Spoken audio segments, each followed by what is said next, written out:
예, 저희 교회와 또 우리 푸른 초장교회는 이제 같은 노회 또 같은 시찰에 저희들이 속해 있습니다. 속해 있고 그리고 이제 우리 대구 지역에서는 이제 저희 내일 교회는 이제 올해가 48주년 이제 48주년이고 또 우리 푸른 초장교도 30주년이 될 텐데 이제 이 대구 지역이 참 그 척박한 그런 토양입니다. 우리가 영적으로는. 그런데 이제 이런 척박한 토양 가운데에서 그래도 이제 저희 교회도 그렇고 또 푸른 초장 교회도 그렇고 이제 참 목사님께서 이렇게 개척하셔서 이제 그래도 이렇게 가장 모범적으로 좀 성장하고 있는 아마 그런 교회가 이제 뭐 저희 교회뿐만 아니라 우리 푸른 초장 교회가 아마 대표적으로 저는 그런 교회라고 생각을 합니다. 그래서 한번 또 이렇게 바로 가까이에 있으니까 이제 이렇게 또 한번 뵐 수 있어서 이렇게 감사를 드리고 오늘은 이제 우리 권사님들 우리가 헌신 예배신데 우리 권사님들께서 항상 교회를 위해서 기도하시고 또 많은 수고를 감당하시는데 저는 오늘 이제 데살로니가 전서 이제 1장 말씀을 통해서 저희가 이렇게 기도하고 섬길 때 우리가 꿈꾸는 이제 그런 교회 모습이 참 어떤 모습이 되면 좋겠는가 하는 것을 이제 성경을 통해서 한번 같이 확인을 하고 또 이것이 우리 기도하는 또 교회를 섬기는 우리 권사님들의 그런 기도 제목과 또 참 꿈꾸는 그런 교회 모습이 되시면 좋겠습니다. 이제 이 데살로니가 전서는 우리 이제 아시겠지만 사도 바울께서 데살로니가 그 성도들에게 이제 보내는 이제 서신입니다. 그런데 이 데살로니가 교회가 어떻게 세워졌는가 하는 것은 이제 사도행전 17장을 보면 이렇게 좀 상세하게 이렇게 잘 나와 있습니다.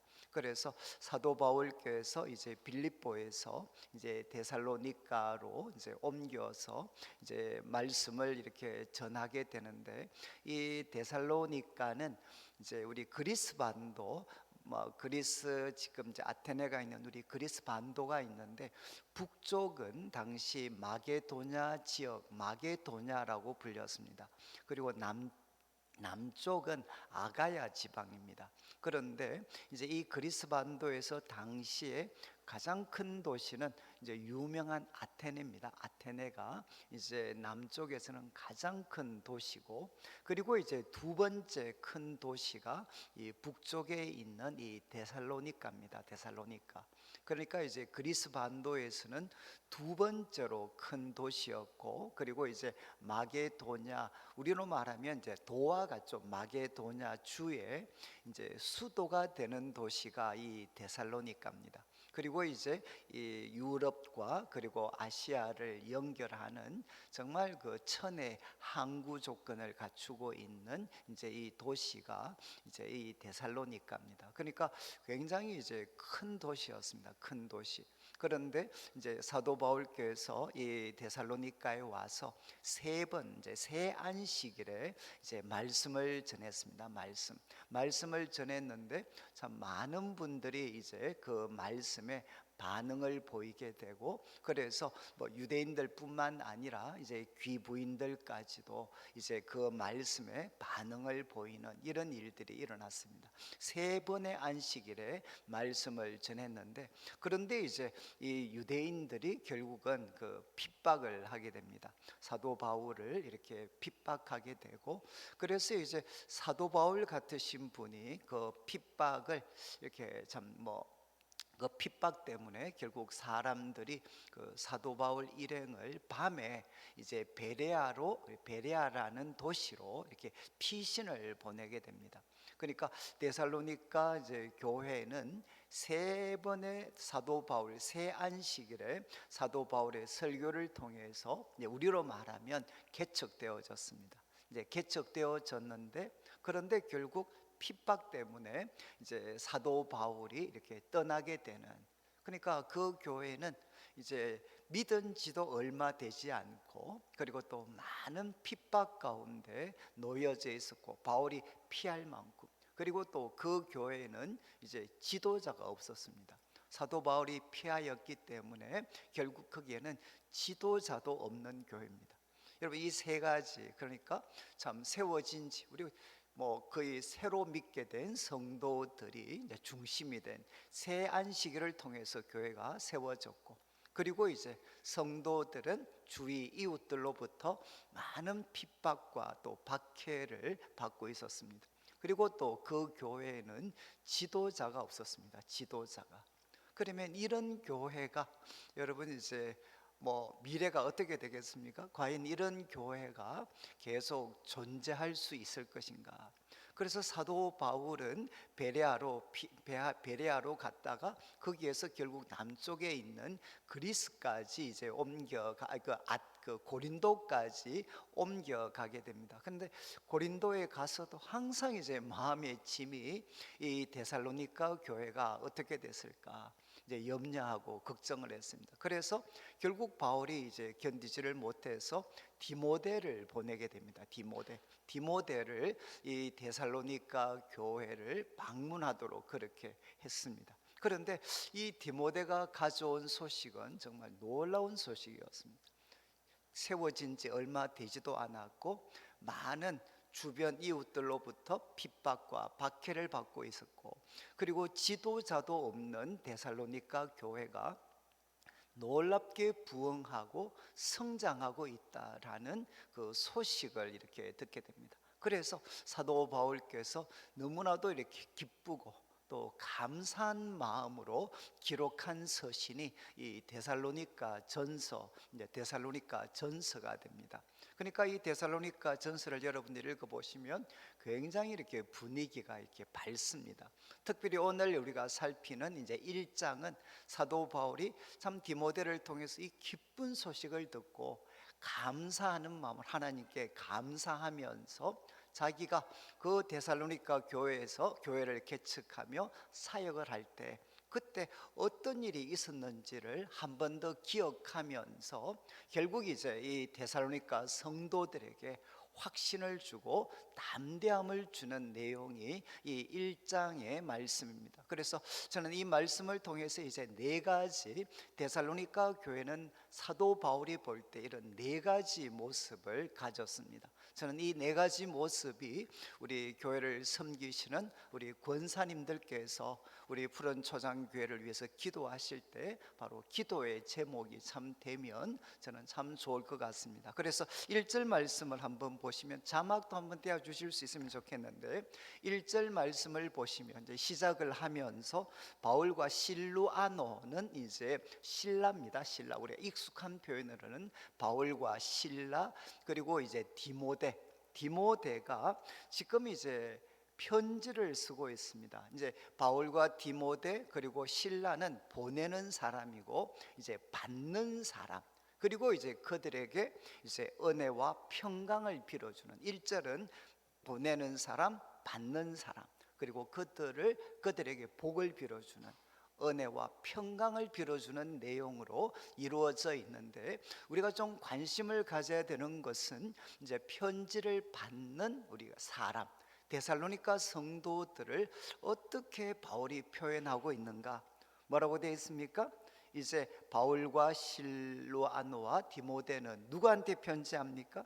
조금 앞에 우리 수식어가 좀 긴데, 하나님 아버지와 주 예수 그리스도 안에 있는 데살로니가인의 교회에 편지를 한다, 이렇게 바울은 기록을 합니다.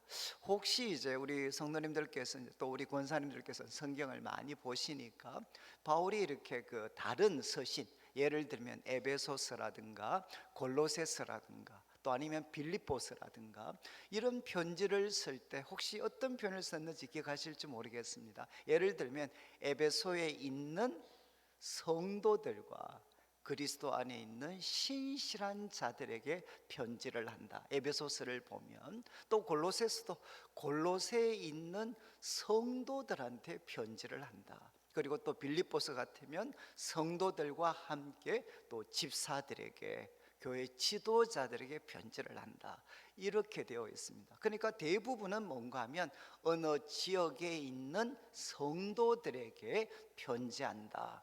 그러면서 이제 하나님 아버지와 우리 주 예수 그리스도 안에 있는 은혜와 평강이 너에게 있을지어다. 이것이 이제 사도 바울께서 서신 편지를 기록할 때 보내는 사람을 이렇게 표현하는 대표적인 방식입니다.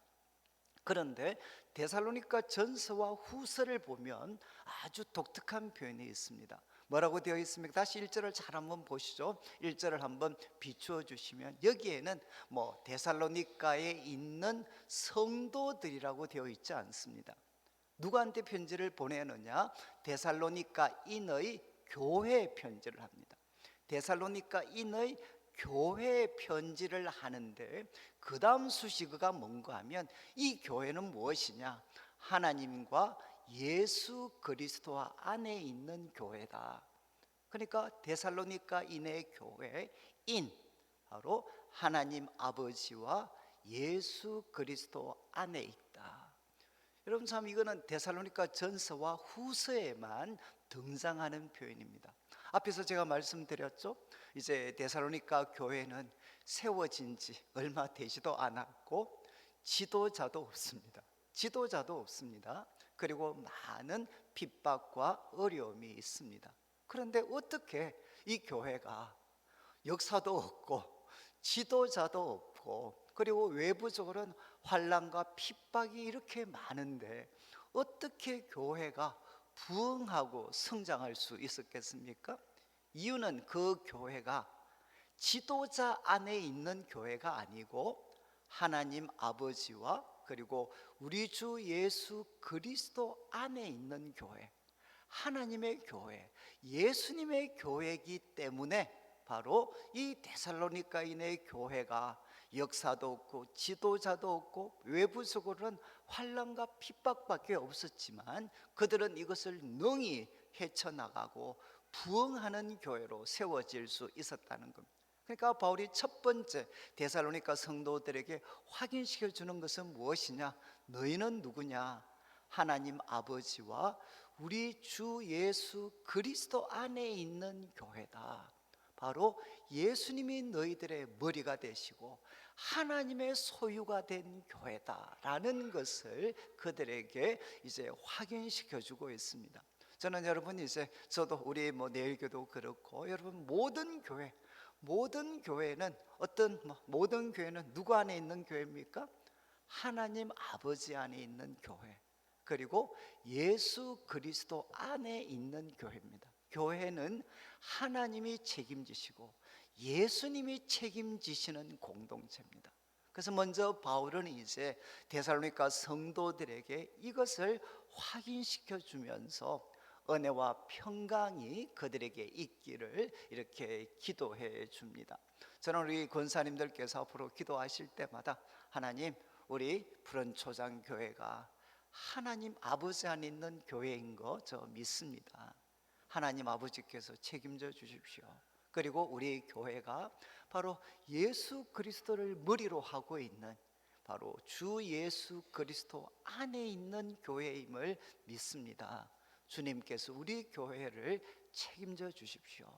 그리고 이제 2절부터는 이제 바울이 이렇게 2절을 한번 비추어 주시면 우리가 너희 모두로 말미암아 이제 항상 하나님께 감사하고 그리고 기도할 때 너희를 기억하면, 여러분 바울의 마음을 충분히 이해하시겠죠? 이 갓 태어난 교회를 두고 바울이 떠났으니까 얼마나 바울의 마음이 무거웠겠습니까? 그리고 그 무거웠던 마음을 바울은 이렇게 기도로 이렇게 성화를 시켰던 거죠. 그래서 2절에 우리가 너희 모두로 말미암아 항상 하나님께 감사하고 기도할 때 너희를 기억한다. 기도할 때 너희를 기억한다. 그러면서 이제 3절 말씀에 이 데살로니가인의 성도, 데살로니가 교회 성도들의 모습을 세 가지로 요약을 합니다. 바울이 항상 기억하고 있는 데살로니가 교회 성도들의 모습 세 가지가 등장하죠. 너희의 믿음의 역사. 이 역사는 일입니다. 일.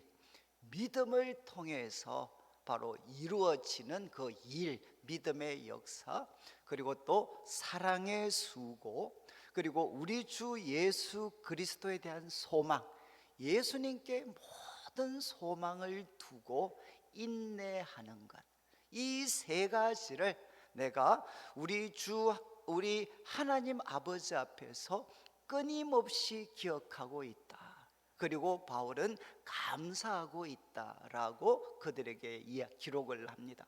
여러분, 데살로니가 교회는 어떤 교회였습니까? 바로 이 세 가지를 가진 교회입니다.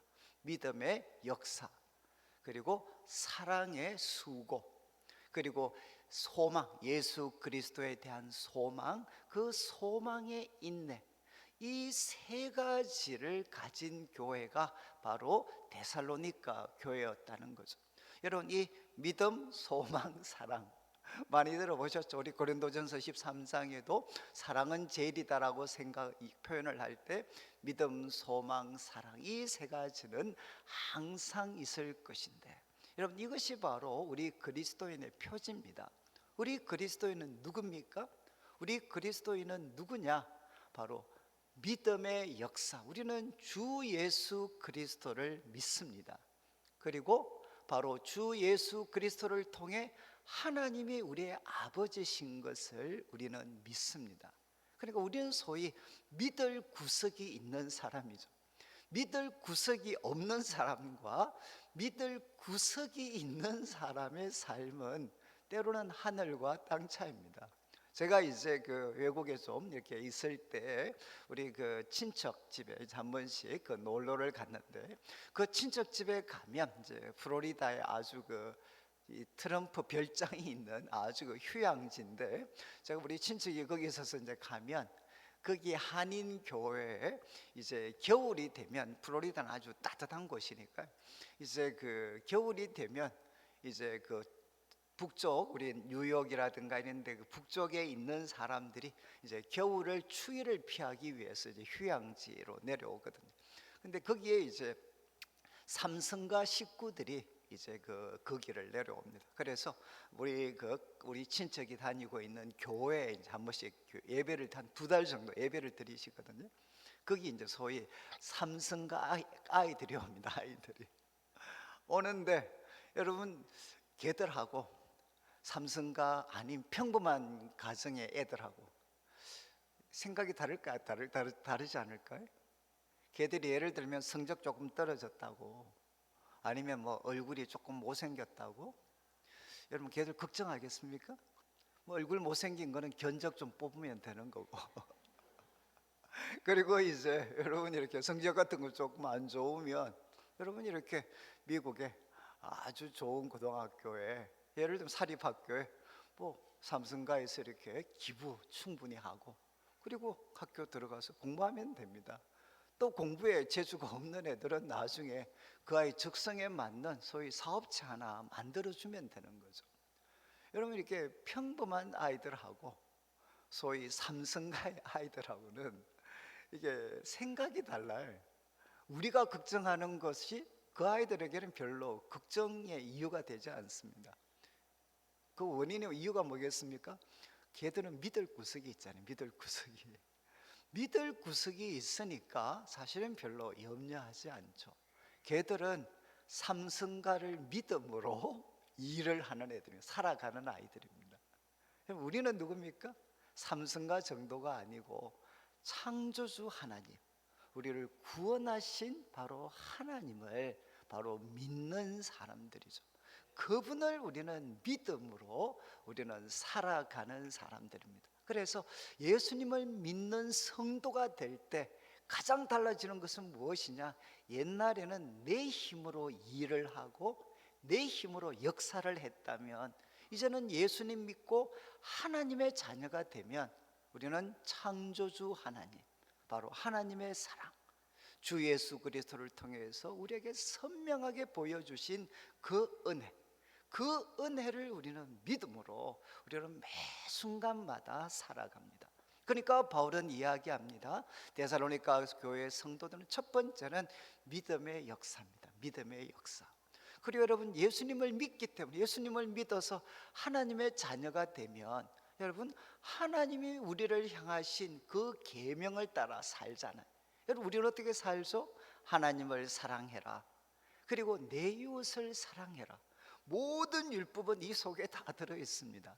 그래서 우리는 어떻게 살아가는 사람이 되나? 사랑으로 살아가는 사람이 됩니다. 우리 속에 성령님이 임하셔서 이제는, 과거에는 비교의식을 가지고 때로는 미움과 분노 속에 살아갔다면, 여러분, 우리는 이제 사랑, 그리고 그 사랑을 소위 감정적으로 마음에 담아두기만 하는 게 아니라 바로 고된 수고로 나타나는, 행동으로 나타나는 사랑의 사람으로 우리는 살아가게 되는 거죠. 여러분, 우리 한국 사회 참 슬픈 일은, 이제 한국 사람들은 배고픈 것은 잘 견딥니다. 그렇잖아요. 혹시 여기 살 좀 빼시거나 아니면은 뭐 저처럼 당뇨가 좀, 혈당이 조금 높게 나왔다거나 그러면 여러분 다 뭐 하시죠? 대부분 다 먹는 거 절제합니다. 그래서 배고픈 거는 이제 우리 한국 분들이 잘 견디셔요. 근데 뭘 못 견딥니까? 배 아픈 거는 못 견딥니다. 아시겠죠? 배고픈 거는 정말 잘 견디실 수가 있는데, 이제 배 아픈 거, 소위 첫 번째, 우리 창세기에 보면 첫 번째 살인, 그 살인이 뭐 때문에 나타났습니까? 비교의식이잖아요. 이 배 아픈 것 때문에 내 제사는 안 받고 아벨의 제사만, 동생 제사만 받을 때, 그때 가인이 배가 아파서 결국 그것이 동생을 죽이게 되는 이유가 되죠. 여러분, 우리 한국 사회, 그럼 바로 수많은 갈등, 다툼, 싸움은 다 뭡니까? 배 아픈 거에서 시작이 됩니다. 이 세상은 배 아픈 것 때문에 열심히 수고하지만, 우리 그리스도인은 누군가 바로 사랑이 그들의 삶을 살아가는 바로 주된 동기가 되는 거죠. 우리는 사랑의 수고, 이게 그리스도인의 표시입니다. 그리고 세 번째, 여러분, 이 세상이 내 뜻대로 잘 되지 않습니다. 사랑하고 믿음으로 살아가도 내 눈앞에 펼쳐지는 현실은 내가 기대했던 모습과 다를 수 있습니다. 그렇지만 우리는 낙심하지 않죠. 여러분, 우리는 누구를 믿습니까? 바로 역사의 마지막에 여러분, 의로운 재판장이신 우리 예수님께서 바로 의롭게 심판할 것을 우리는 잘 알고 있습니다. 그래서 여러분, 이제 전도서, 여러분들이 나중에 전도서를 보면 전도서는 두 가지 메시지입니다. 첫 번째는 뭐냐? 우리는 모든 것을 두고 갑니다. 우리는 죽습니다. 그러니까 우리는 모든 것을 두고 가는 사람들입니다. 이게 전도서가 시작할 때입니다.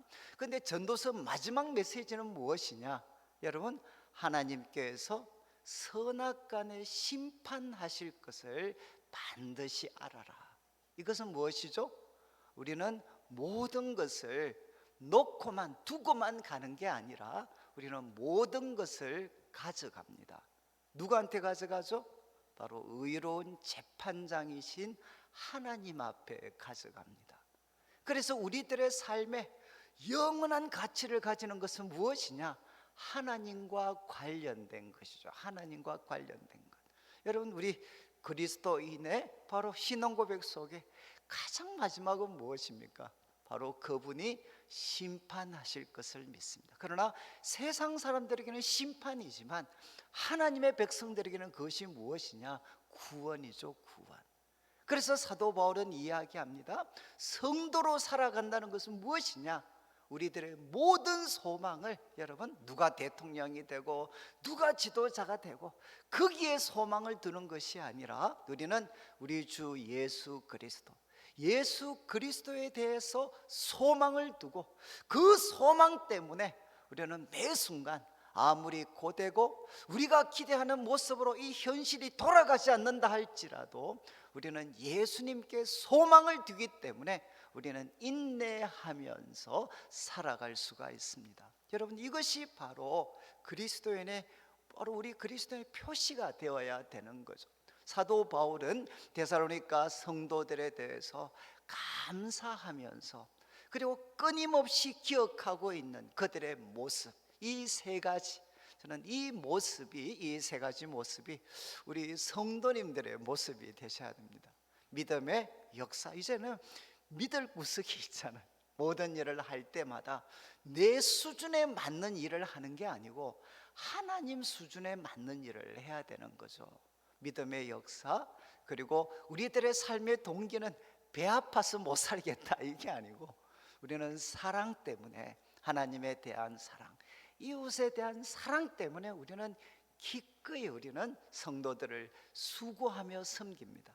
그리고 우리는 모든 소망을 어디에 두나, 이 땅에서만 두는 게 아니라 우리는 주 예수 그리스도께 소망을 두고, 그 소망을 가지고 우리는 인내하면서 살아가는 모습, 저는 이것이 우리 성도님들의 모습이 되기를 원합니다. 그리고 이제 세 번째 한번 보시죠. 우리 4절 말씀에 이제 바울이 이런 표현을 합니다. 하나님의 사랑하심을 받은 형제들아, 너희를 택하심을 아노라. 이거는 이제 2절 3절 그리고 이어지는 5절부터 7절까지의 말씀을 좀 연결고리가 되는 말씀인데, 바울은 데살로니가 성도들에게 이렇게 표현합니다.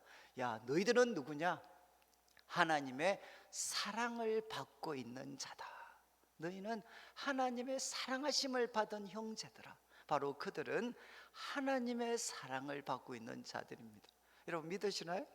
여러분 하나님의 사랑을 받고 있는 자들인가요? 아니 바빠서 생각 못 해보셨습니까? 여러분, 우리 그리스도인들은 누군가 하나님의 사랑을 받고 있는 자들입니다. 저는 참 제가 예수님 처음 이렇게 만났을 때 참 제가 이해가 잘 안 됐던 게, 하나님이 어떻게 나 같은 사람에게 야, 너 참 나는 너를 부끄러워하지 않고 너는 내가 사랑하는 자다, 이렇게 하나님이 말씀을 해주셨어요. 그래서 제가 아니 하나님, 나는 그거하고 정 거리가 너무 먼 사람인데 어떻게 의로우신 하나님이 저를 보고 부끄러워하지도 않으시고, 너는 참 의로운 자고 나는 너를 너무너무 기뻐한다, 나는 너를 사랑한다, 어떻게 이런 말씀하실 수가 있습니까? 라고 제가 이렇게 한번 하나님께 질문을 했을 때, 그때 하나님께서 저한테 다 대답해 주신 게 뭔가 하면, 바보 같은 놈아, 그것도 모르냐? 나는 너를 볼 때마다 그리스도를 통해서 너를 보고 있다. 참 저는 이 평생에 잊을 수 없는 하나님이 주신 교훈인데, 나는 너를 볼 때 그리스도를 통해서 너를 보고 있기 때문에 하나님이 저를 보고 뭐라고 이야기하시느냐? 너는 의로운 자고 나는 너를 너무너무 사랑한다. 여러분 생각해 보시죠.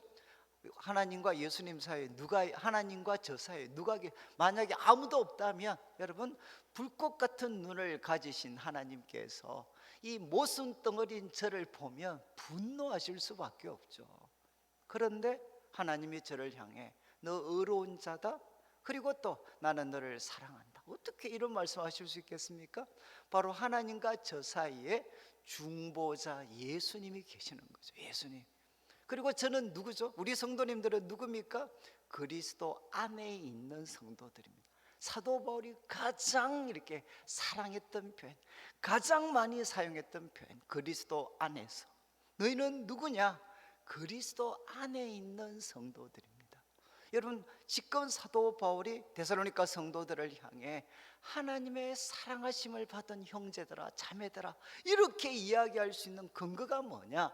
여러분, 그들은 그리스도 안에 있습니다. 그리스도 안에. 그러니까 하나님이 그리스도 안에 있는 저를 보려면 여러분 항상 누구를 통과해야 되죠?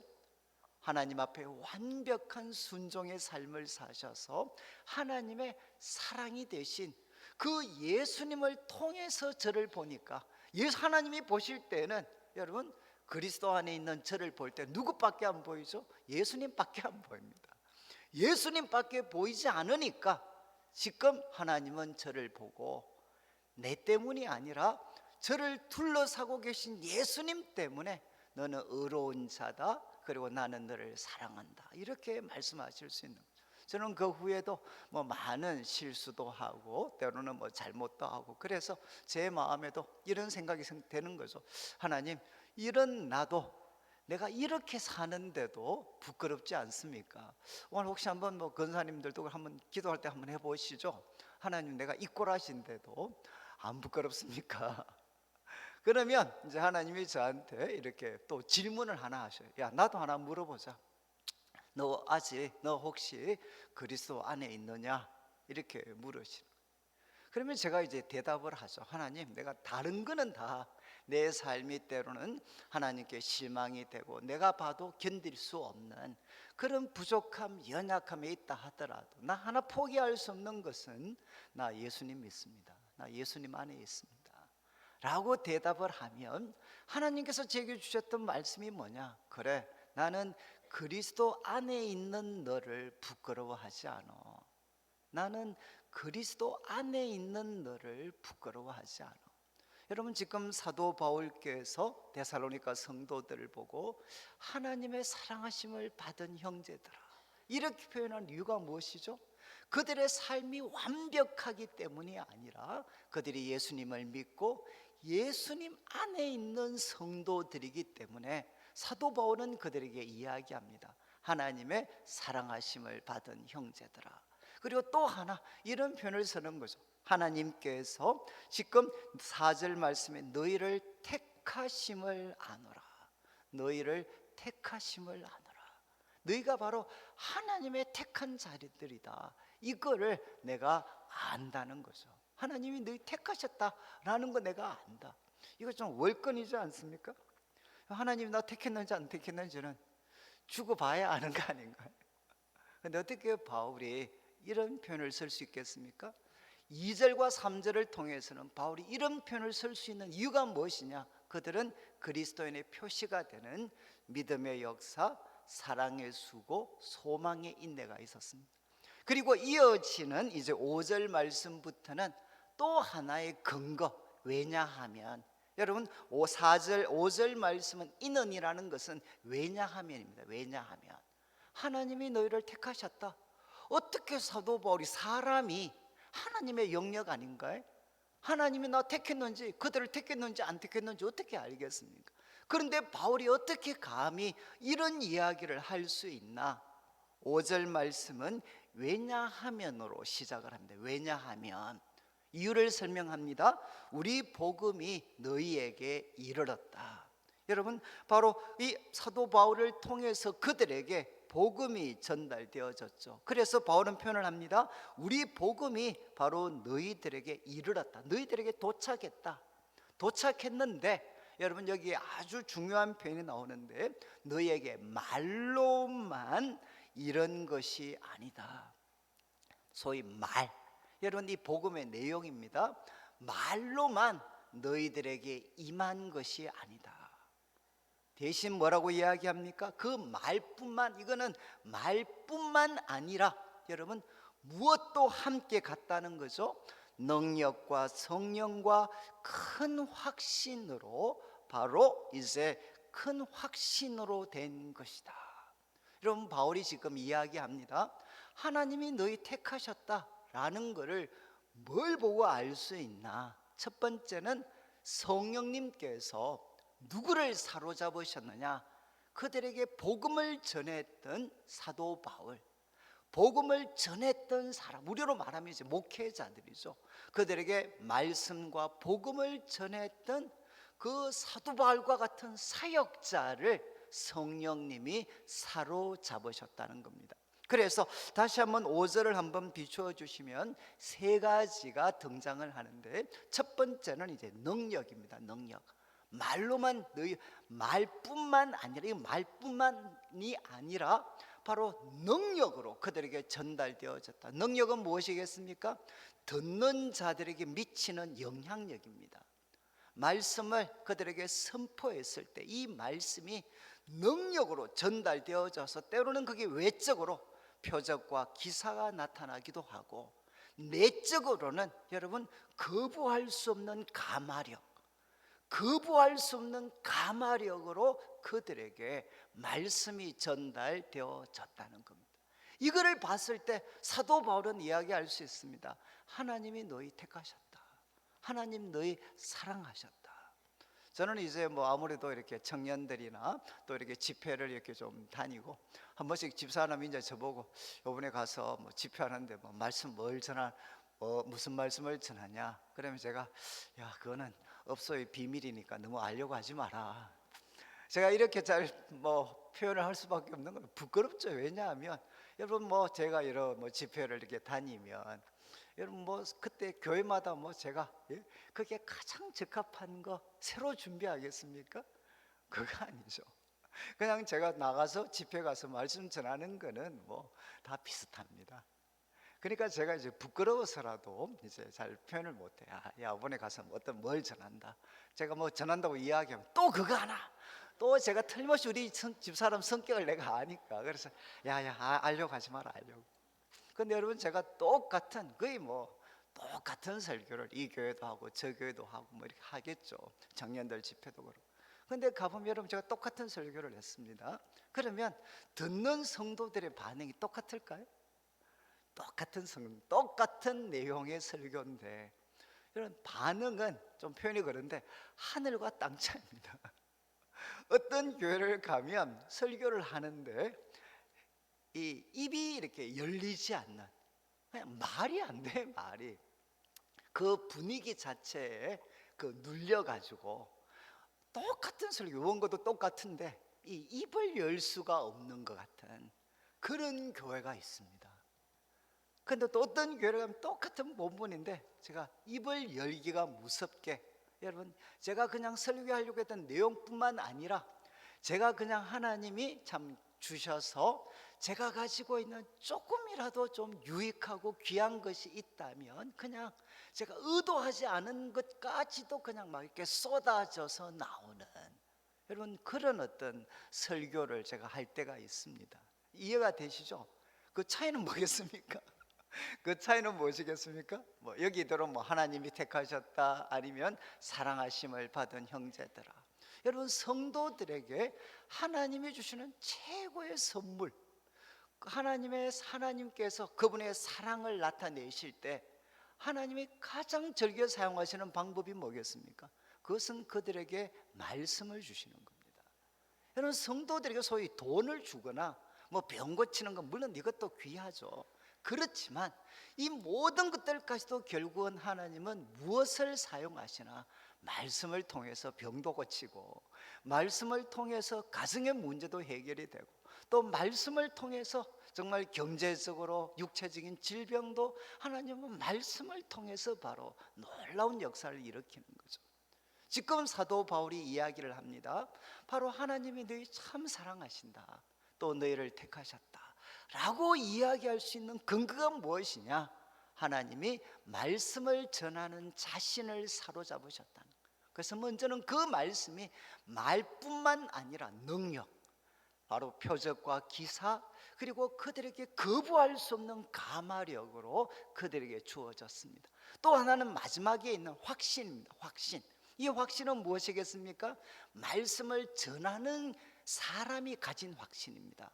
바로 여러분 똑같은 말씀이지만 어디를 가면 정말 성령님이 저를 사로잡으셔서 확신 가운데 말씀을 전하는 경우가 있는가 하면 어떨 때는 이 확신이 주어지질 않아요. 지금 바울이 이야기합니다. 말씀을 전할 때 성령님이 바로 자신을 큰 확신으로 사로잡으셨다는 것. 그 중간에 있는 표현이 무엇입니까? 외적인 표적과 기사, 내적인 가마력, 그리고 또 이제 성령님께서 말씀을 전하는 사람에게 주신 강한 확신, 이것들이 다 중간에 무엇을 통해서 주어진 것이냐? 바로 성령님이신 거죠. 성령님. 그래서 바울은 능력과 성령과 큰 확신 가운데 하나님의 말씀을 전했다. 우리가 너희 가운데서 어떤 사람이 되었는지는 너희가 잘 아는 바다. 이렇게 바울은 표현을 합니다. 여러분 세 번째, 우리가 꿈꾸는 교회 모습은 무엇이 되어야 되겠습니까? 바로 여러분들이 항상 기도해 주셔야 되는 것. 여러분 이제 성령님께서 말씀을 전하는 분을 사로잡아 주시도록, 그래서 그 말씀을 전하는 분들이 능력과 성령과 큰 확신 가운데 말씀을 선포하게 해 주십시오. 그래서 여러분이 이제 혹시 만약에 뭐 우리 교회 분들한테 제가 설교가 좀 은혜가 안 된다, 아니 그러면 누가 회개해야 되겠습니까? 제가 이제 우리 교회 설교를 하는데 성도님들 입장에서 별로 은혜가 안 되는 것 같아요. 그러면 이제 여러분 누구 책임이죠? 누구 책임입니까? 이제 저 이렇게 그 은혜가 안 되는 설교를 하고 있는 목사 책임인가요? 그래서 저는 보통 표현합니다. 쌍방과실입니다. 아시겠죠? 50대 50입니다. 그러니까 목사님 말씀에 은혜가 안 된다. 그러면 분명히 전하는 사람의 책임이 크지만 누구 책임도 있습니까? 하나님 말씀을 간절한 마음으로 기대하고 성령님이 말씀을 전하는 분을 사로잡아 주시고 지혜와 계시의 영을 주시고 담대히 입을 벌려서 말씀을 전할 수 있도록 성도님들이 기도를 안 했으니까, 그러니까 어떻게 되죠? 이제 말씀이 잘 안 나가는 거죠. 꼭 기억하십시오. 말씀의 은혜가 안 되면 쌍방과실이다. 아시겠죠? 우리 목사님들 책임 내리시면 안 돼. 아시겠죠? 기도는 하나도 안 하고 말이죠. 실컷 놀다 주일날 와서 뭔가 이렇게 막 능력의 말씀 받을 거다. 이 완전 놀부심보 이런 사람들이 있어요. 진짜 나쁜 놈들이죠. 그렇지 않습니까? 가서 뭐 오늘 은혜가 안 되니 뭐 이런 한번 정말 하나님 말씀을 전하는 사역자들을 위해서 간절하게 한번 기도해 보시죠. 여러분, 저 갈수록 제가 느끼는 게 무엇이냐? 여러분, 설교자가 가진 능력은 하나님께서 설교자를 통해서 이루신 놀라운 역사가 있으면 설교자가 차지하는 비율은 제가 볼 때는 1%도 채 되지 않아요. 그런데 그 말씀이 듣는 모든 성도들의 삶에 하나님의 복이 주어지고 치유와 회복, 거룩한 삶으로 그들을 바꿀 수 있는 이 모든 하나님의 역사는, 여러분, 이건 하나님이 하시는 일입니다. 저는 갈수록 느껴 이 목사 설교는 하나의 그냥 오병이어밖에 되지 않아요. 물고기 2마리, 보리떡 5개, 아이 1인분 식사, 그냥 내 혼자 먹을 수 있는 1인분 식사입니다. 그런데 그 1인분의 식사가 수천 명, 남자만 5천 명 되는 무리를 먹일 수 있게 만드는 것은 무엇이냐? 주님이 축사하시고 떼어주셨을 때 하나님의 영광, 하나님의 능력과 사랑이 나타날 때 그 많은 무리들이 바로 먹을 수가 있는 거잖아요. 여러분, 꼭 이제는 우리가 꿈꾸는 교회의 모습은 세 번째 무엇이 되어야 되느냐? 바로 성령님께서 말씀을 전하는 자를 사로잡으시는 거죠. 능력과 성령과 큰 확신 가운데서 말씀을 전하는 교회. 그리고 이어지는 우리 7, 6절 말씀을 보시면, 그런데 성령님께서 말씀을 전하는 자만 사로잡는 게 아니라 6절에 또 너희는 많은 환난 가운데서, 너희는 데살로니가 성도들이죠. 말씀을 들었던 그 데살로니가 성도들은 많은 환난 가운데 있었습니다. 그들의 삶에 많은 환난 가운데 있었지만 그들은 성령이 주시는 기쁨으로, 이 성령의 기쁨은 성령님이 주시는 기쁨으로 바로 말씀을 받았다는 거죠. 그 말씀을 기쁘게 받았다는 거예요. 믿음, 소망, 사랑으로 그 말씀을 기쁘게 받았습니다. 그리고 말씀을 받기만 한 것이 아니라 우리와 주를 본받은 자가 되었다. 여러분, 이제 우리가 소망하는 교회 모습은 말씀을 전하는 자를 성령님이 사로잡으실 뿐만 아니라 또 누구를 사로잡아야 되겠습니까? 말씀을 듣는 성도들을 사로잡으시는 거죠. 사로잡으셔서 우리 성도들 모두의 삶에는 사실은 많은 환난이 있습니다. 그런데 그 환난 가운데에서도 성령이 주시는 기쁨으로 하나님 말씀을 받아서, 여러분, 환경이 바뀔 것을 기대하지 않고 그 환경 가운데에서도 우리 예수님이면 어떻게 하실 건가? 그래서 그들이 처한 상황 가운데에서도 주님을 본받는 자가 되는 것. 여러분, 이것이 바로 데살로니가 교회 성도들의 모습이었다는 거죠. 여러분, 이들은 주님 말씀, 성령이 주시는 기쁨으로 말씀을 받았고, 여러분, 말씀만 받은 게 아니라 그들의 삶이 바뀌었습니다. 주님을 본받은 자가 되었습니다. 그런데 이어지는 이제 이 어떤 7절 말씀에는 일종의 그 워드 플레이죠. 언어 유희가 작동을 하는데 7절을 한번 보시면, 그러므로 너희가 마게도냐, 이 그냥 우리가 쉽게 이해를 하면 마게도냐는 경상북도입니다. 그리고 아가야는 무엇이냐, 경상남도입니다. 남도.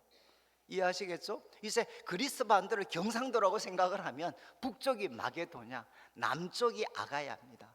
마게도냐와 아가야에 있는 모든 믿는 자의 본이 되었다. 여러분, 모든 소위 말해서 경상도 지역에 있는 모든 성도들한테 우리 푸른 초장교회 성도들이 바로 본이 되었다. 바로 이런 뜻이 되는 거죠. 여러분, 왜? 어떻게 이 갓 태어난 교회, 여러분 별로 역사도 없는 이 갓 태어난 데살로니가 교회 성도들이 어떻게 모든 믿는 자의 본이 될 수가 있었습니까? 화려한 역사가 있는 것도 아닌데, 그죠? 그리고 그들에게는 탁월한 지도자가 정말 선한 목자처럼 돌보는 것도 아닌데, 그리고 그들이 처했던 여건과 환경이 호의적인 것도 아니었는데 어떻게 그들이 믿는 자의 본이 되었습니까? 이유는 그들이 말씀을 받아서 예수님을 본받은 자가 되었을 때, 예수님을 본받은 자가 되었을 때 그들은 믿는 자의 본이 되게 되었습니다. 자, 이제 정리를 하면 여러분, 데살로니가 교회 성도는 어떤 교회였나? 세 번째, 바로 성령님께서 말씀을 전하는 자를 사로잡으셨습니다. 능력과 성령과 큰 확신 가운데 전하고, 그리고 또 성령님께서 말씀을 받는 성도들을 사로잡으셨습니다. 그래서 성령이 주시는 기쁨으로 말씀을 받아서 주님을 본받은 자가 되었을 때 그들은 모든 믿는 자의 본이 되는 교회가 되었습니다. 저는 이 모습이 우리 푸른 초장교회 우리 권사님들이 기도하시는, 그리고 기도하며 꿈꾸시는 우리 교회의 모습이 되기를 원합니다. 그리고 마지막 이제 8절 말씀을 보시면, 마지막 8절을 한번 비추어 주시면, 이제 주의 말씀이 너희에게로부터 마게도냐와 아가야에만 들릴 뿐만 아니라, 여기 이제 들린다. 여러분, 너희 주의 말씀이, 처음에는 복음이 그들 속에 들어갔잖아요. 그런데 이제는 8절 말씀에는 주의 말씀이 그들로부터 지금 나오고 있습니다. 여러분, 처음에는 말씀이 그들에게 들어가서 그들이 믿는 자의 본이 되게 되었는데, 이제는 그들의 삶을 통해서 주의 말씀이 그들로부터 이제 온 세상 가운데 울려 퍼지고 있는 거죠. 여기에 이제 그 들린다라는 말은 우리 헬라어로, 원어로 보면 결국 뜻이 무엇이냐, 여러분, 큰 나팔 소리입니다. 그리고 이것은 마치 천둥 번개와 같습니다. 여러분, 주의 말씀이 지금 큰 나팔 소리처럼, 우렁찬 나팔 소리처럼, 천둥 번개처럼 사방으로 지금 퍼져나가고 있다는 거죠. 그런데 그 퍼져나간다는 것이 무엇이냐? 8절 후반부, 하나님을 향하는 너희 믿음의 소문이 각처에 퍼졌으므로 우리는 아무 말도 할 것이 없었다. 여러분, 그들로부터 주의 말씀이 정말 큰 나팔 소리처럼, 천둥 번개처럼 울려 퍼지면서 온 동네로, 온 세계로 퍼져나간다. 그런데 그 주의 말씀은 어떤 옷을 입었느냐? 바로 믿음의 소문, 믿음의 소문이라는 옷을 입고 주의 말씀이 온 사방으로 퍼져나가고 있었다. 이렇게 사도 바울은 고백을 합니다. 여러분, 네 번째 데살로니가 교회의 모습, 데살로니가 교회는 어떤 교회입니까? 바로 주의 말씀, 믿음의 소문이 바로 큰 나팔 소리처럼, 천둥 번개처럼 바로 각처에 퍼뜨리는 교회, 그 믿음의 소문을 퍼뜨리는 교회가 바로 마게도의 어떤 데살로니가 교회였다는 것. 그러면서 마지막 9절과 10절에 보시면 이거는 믿음의 소문의 내용입니다. 내용, 정말 퍼져나가고 있는 믿음의 소문 내용이 뭔가 하면, 그들이 우리에 대하여 스스로 말하기를 우리가 어떻게 너희 가운데 들어갔는지. 여러분, 이것은 이제 NIV나 이런 영어 번역을 보면 이제 너희가 어떻게 우리를 영접했는지 이렇게 번역을 하기도 합니다. 조금 더 우리가 이해하기가 쉽죠. 바울이 그들에게 갔을 때 그들이 어떤 모습으로, 어떤 태도로 그들을, 바울 일행을 영접했는지. 그 다음 이제 보시죠. 이제 구체적으로 너희가 어떻게 우상을 버리고 하나님께 돌아왔는지. 여러분, 이게 첫 소문의 내용입니다. 그러면 데살로니가 교회 성도들과 관계된 믿음의 소문이 막 퍼져나가고 있었는데, 그 소문의 내용 첫 번째는 바로 이거죠. 어떻게 그 다신론적인 그 문화 속에서 조상 때부터 섬겼고 그들의 소위 조상 때부터 섬겼던 그 우상을, 어떻게 그 우상을 버리고 살아계신 하나님께 돌아왔는가. 이것이 바로 소문의 내용. 어떻게 이런 일이 있을 수 있었냐. 여러분, 바로 소문의 내용, 우상을 버리고 어떻게 살아계시고 어떻게 하나님께로 돌아왔는가, 이게 소문의 내용입니다. 그런데 하나님께 돌아와서 그들은 두 가지를 하고 있습니다. 무엇을 하고 있죠? 이제 살아계시고 참되신 하나님을 그들은 섬기고 있습니다. 여러분, 그들은 과거 우상을 버리고 살아계신 하나님께 돌아왔습니다. 그래서 현재 그들은 지금 무엇을 하고 있느냐? 여러분, 살아계시고 참되신 하나님을 그들은 섬기면서 살아가고 있습니다. 그리고 세 번째는 미래입니다. 미래. 이제 세 번째는 10절 말씀을 보시면 죽은 자들 가운데서 다시 살리신 그의 아들이 하늘로부터 강림하실 것을 너희가 어떻게 기다리는지를 말하니, 이는 장래 노하심에서 우리를 건지시는 예수다. 여러분, 10절 말씀 좀 복잡한데, 여러분, 그들은 살아계시고 참되신 하나님을 섬기고 있습니다. 그리고 또 하나, 그들은 무엇을 하고 있느냐? 여러분, 그들은 하나님의 아들을 기다리고 있습니다. 근데 그 하나님의 아들은 앞으로 어떤 일을 행하실 것이냐? 죽은 자들 가운데서 다시 살리셨는데, 하나님이 죽은 자들 가운데서 다시 살리셨는데 그분이 하늘로부터 강림하실 분이십니다. 이 하나님의 아들을 그들은 기다리고 있고, 그분이 오셔서 무엇을 할 것이냐? 장래 노하심에서, 여러분, 우리 모두가 받아야 될 그 영원한 심판, 그 영원한 형벌, 하나님의 노하심에서부터 우리를 건지시는 분이신데 바로 예수시다. 여러분, 지금 바로 믿음의 소문의 내용이 무엇이었느냐? 여러분, 그들은 살아계시고 참되신 하나님을 섬기고 있습니다. 그리고 그들은 하나님의 아들을 기다리며 살고 있습니다. 그런데 그 하나님의 아들은 하나님이 죽은 자들 가운데 살리셨습니다. 그리고 그분은 여러분 하늘로부터 다시 오실 것입니다. 그리고 우리를 장래 노하심에서부터 우리를 구원하실 분이십니다. 이분은 바로 예수님이십니다. 여러분, 이 예수님을 우리는 간절히 기다리면서 살아가고 있다. 바로 이 믿음의 소문이 바로 그들, 여러분, 온 사방에 울려 퍼지고 있었다는 겁니다. 좀 정리를 하면 이제 마지막, 이 데살로니가 교회는 어떤 교회였느냐? 믿음의 소문을 사방에 바로 큰 나팔 소리처럼, 천둥 번개처럼 퍼뜨리는 교회였습니다.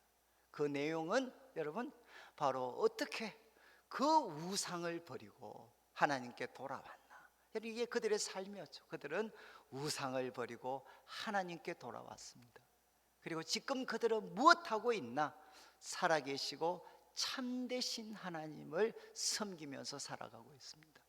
그리고 그들은 누구를 기다리고 있습니까? 우리가 부자 될 것, 건강할 것, 자식 잘 될 것, 이게 아니라 우리는 하나님의 아들 예수를 기다리고 있습니다.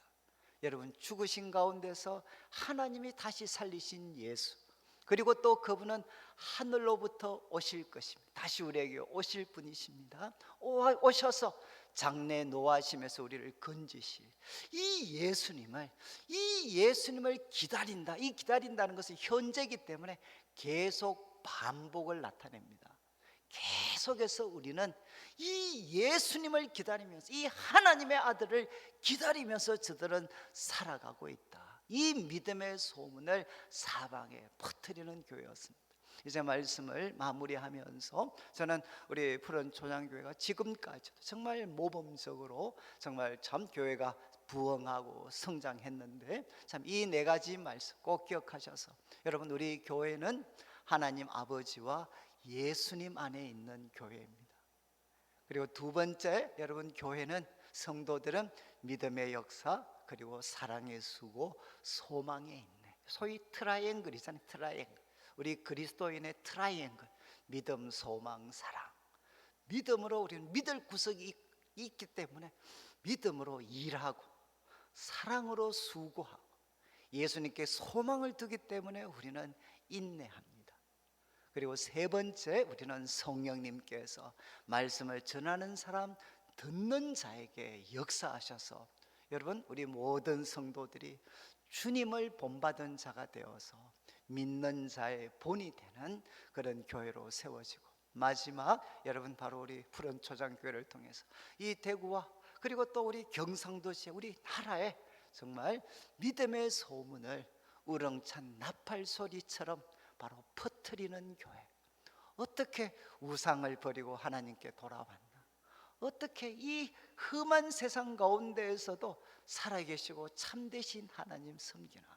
이 슬픔 많은 세상 가운데에서도 여러분 하나님의 아들 예수 그리스도를 기다리면서 살아가는 그 믿음의 소문을 여러분 바로 이 대구 땅에 퍼뜨리는 그런 교회가 되어서 우리 푸른 초장교회를 통해 하나님께 영광이 되고, 이 대구 땅과 민족과 열방을 복되게 하는 놀라운 역사들이 펼쳐지게 되기를 주님의 이름으로 축원합니다.